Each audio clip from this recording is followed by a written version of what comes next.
Државната изборна комисија е пред роковите за исполнување на обврските со цел да се обезбедат регуларни, фер и демократски избори. Формално правно, ДИК е во постојано заседание. Комисијата објави јавен повик во кој што бара IT компании, кои што ќе го извршат вкрстувањето на податоците. Јавниот повик трае 3 дена, односно заинтересираните компании и експерти може да конкурираат најдоцна до 5 февруари до 12 часот. Од ДИК посочуваат дека потенцијалните компании или експерти треба да располагаат со искуство во креирање системи кои вклучуваат строга заштита на податоци, тајност и политики за безбедност при управување со личните податоци на поединци.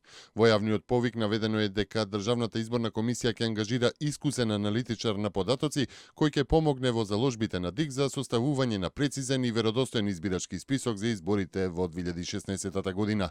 Аналитичарот на податоци ќе работи во просториите на ДИК во Скопје. Фактичката состојба покажува дека ДИК всушност е пред роковите за исполнување на обврските, бидејќи формално правно ДИК е во постојано заседание, а тука е и фактот дека ДИК може дури на 24 февруари да дознае дека ќе има избори на 24 април. СДСМ е потпиша методологијата за избирачкиот список. Таа е последната од 4 партии која даде согласно за методологијата, што пред нова година ја предложи ДИК. Според оваа методологија, избирачкиот список ќе се ревидира во неколку фази. Постапката почнува со споредба на сегашната состојба на списокот со податоците од последните избори. Во наредната фаза ќе се прави вкрстено споредување на базите на податоци од 10 институции. Во третата фаза ќе се врши теренска проверка на местата каде што податоците нема да се совпаѓаат. Ќе се користат ресурси на Државниот завод за статистика. Владата веќе одобри дополнителни простории како и 50 автомобили за теренска проверка. Ќе биде и дополнително ангажиран стручен кадар кој ќе биде ставен на располагање за потребите на Државната изборна комисија. Спасија сопствената кожа, не штеди никого. Ке бидеш казнет со поблага казна ако соработуваш. Ова се дел од заканите кои му биле упатувани на вработен во МВР од страна на лица од тимот на специјалното јавно обвинителство на Катица Јанева, дознава денешен. Нова кривична пријава е поднесена против двајца обвинители од тимот на Катица Јанева. Овој пат пријавата е поднесена од вработен во Министерството за внатрешни работи, додава денешен. Според пријавата, обвинителите од тимот на Катица Јанева го терале ова лице под силна закана да даде лажен исказ, односно изјава која не е негова. Му се заканували и го малтретирале за време на испрашувањето без адвокат, велат информациите. Вработениот во МВР во пријавата навел дека смета дека со уцените и со психичкото малтретирање при испрашувањето биле повредени неговите човекови права. Новата жртва на тимот на Јанева поминал низ вистински терор. Обвинителите на специјалната јавна обвинителка кои разговарале со него барале да им посочи со кого соработувал и при тоа му вршеле силен притисок и го заплашувале.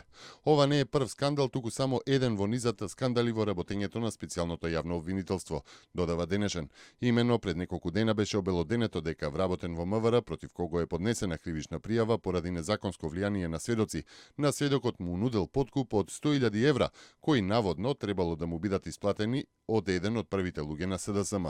Исплатата требало да се реализира откако истиот ќе ја потпише лажната изјава за компромитирање на лицата кои се цел на специјалната јавна обвинителка Катица Јанева и на лидерот на СДСМ Зоран Заев.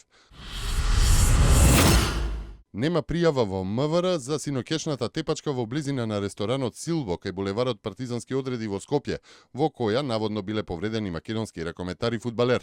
Од МВР за порталот Телеграф потврдиле дека се случил инцидентот, но велат дека нема пријава за тепачка, односно за нарушување на јавниот ред и мир. Исто така велат дека не била пријавена ниту повреда кај ракометарите. Пријавата била за оштетување на патничко возило. Како што велат од МВР, нападнатите ракометари се 24 годишниот ДМ и 34 годишниот НТ. Биле оштетени двете нивни возила, предната хауба на Мерцедесот на ДМ и на возилото на НТ Голф, и тоа од бекатонски плочки кои ги фрлиле непознати лица. Инцидентот двајцата го пријавиле во 4:30 утрината, при што навеле дека настанот се случил во 4 часот. Според сведоци, двајцата македонски ракометари биле нападнати рано утрото околу 4 часот од поголема група непознати лица.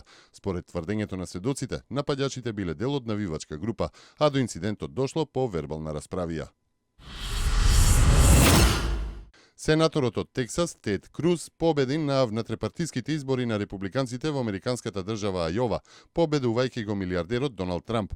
Според прелиминарните резултати, Круз има 28% од гласовите на сопартиците, а Доналд Трамп 24%. Кај демократите пак поранешната државна секретарка и прва дама Хилари Клинтон е во тесна трка со левичарот Берни Сандерс. Победата на Круз е тежок удар за Трамп, кој според анкетите со месеци водеше во трката за републиканската председателска номинација без оглед на контроверзните изјави за жените и малцинствата.